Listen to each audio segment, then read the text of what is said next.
राजेश खन्ना और डिंपल कपाड़िया की प्रेम कहानी बॉलीवुड की सबसे चर्चित और रहस्यमयी कहानियों में से एक रही है।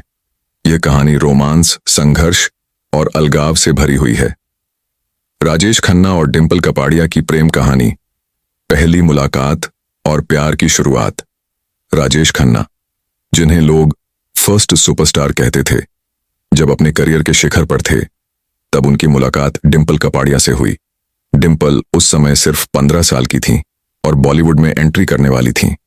उनकी पहली फिल्म बॉबी 1973 रिलीज भी नहीं हुई थी, लेकिन उनकी मासूमियत और सुंदरता ने राजेश खन्ना को आकर्षित कर लिया। राजेश खन्ना पहले से ही कई अभिनेत्रियों के साथ जुड़े रहे थे, लेकिन डिंपल में उन्हें कुछ अलग नजर आया। कहा जाता है कि राजेश खन्ना ने पहली ही नजर में तय कर लिया था कि वह डिंपल से शादी करेंगे। शादी की अनोखी कहानी डिंपल की फिल्म बॉबी सुपरहिट रही और वह रातों रात स्टार बन गईं।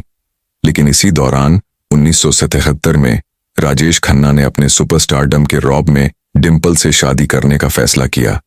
शादी से पहले ही वह अपनी कार में डिंपल को बिठाकर मुंबई के समुद्री किनारे पर ले गए और वहीं उन्होंने प्रपोज किया। डिंपल, जो खुद भी राजेश खन्ना की दीवानी थीं, बिना सोचे समझे मान गईं। उनकी शादी 27 मार्च 1973 को बड़ी धूमधाम से हुई। इस शादी में बॉलीवुड के लगभग सभी बड़े सितारे शामिल हुए। शादी के बाद डिंपल ने फिल्मों से संन्यास ले लिया, क्योंकि राजेश खन्ना को पसंद नहीं था कि उनकी पत्नी फिल्म इंडस्ट्री में काम करे।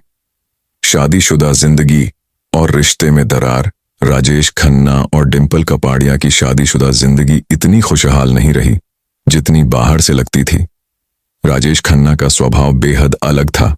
वह स्वभाव से काफी अधिकार जताने वाले थे और चाहते थे कि डिंपल केवल एक आदर्श पत्नी बनकर रहें। धीरे धीरे दोनों के रिश्ते में दरारें आने लगीं। राजेश खन्ना का करियर भी उस समय गिरावट की ओर था और वह डिप्रेशन में रहने लगे। वहीं डिंपल की जिंदगी में अकेलापन बढ़ता गया। अलगाव और नई शुरुआत। 1982 में शादी के करीब 9 साल बाद डिंपल कपाड़िया ने राजेश खन्ना से अलग होने का फैसला किया। हालांकि उन्होंने कानूनी तौर पर तलाक नहीं लिया, लेकिन दोनों अलग अलग रहने लगे।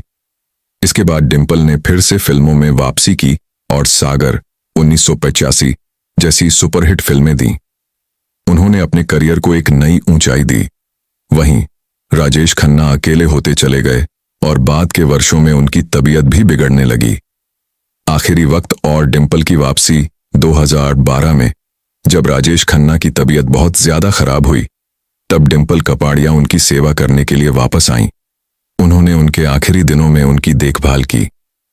18 जुलाई 2012 को राजेश खन्ना का निधन हो गया और डिंपल कपाड़िया ने उन्हें अंतिम विदाई दी। भले ही दोनों का रिश्ता शादी के बाद लंबा नहीं चला, लेकिन उनकी प्रेम कहानी हमेशा बॉलीवुड की सबसे चर्चित कहानियों में से एक रहेगी। निष्कर्ष, राजेश खन्ना और डिंपल कपाड़िया की कहानी प्यार, त्याग, संघर्ष और दूरियों से भरी रही।